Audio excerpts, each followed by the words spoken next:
Skuter 250cc, harga bawah 20k. Ini dia guys, Bosch SR3.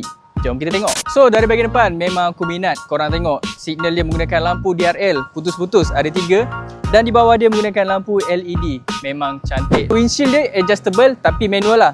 Tapi senang je guys. Nampak? Aku lagi minat bahagian belakang dia. Korang boleh tengok lampu dia bersambung. Dia bersambung sekali dengan lampu brake dan lampu signal. Dia tak asing. Cuba bayangkan kalau malam-malam korang bawa motor ni memang cantik. Tapi malam je lah. Display dia menggunakan meter TFT yang nampak begitu clean, nampak begitu nipis dan very premium. So untuk kompartmen dia pula boleh tahan besar. Dia datang sekali dengan partition dan ada lampu di bahagian dalam. So motor ni menjamin keselesaan untuk rider dan juga passenger. Korang boleh tengok dekat bahagian footrest. Yang ni untuk driver, yang ni untuk passenger. So motor ni datang dengan dual shock absorber, kunci dual key system, ABS depan belakang dan traction control. Boleh on off. Tambahan, motor ni ada hand warmer.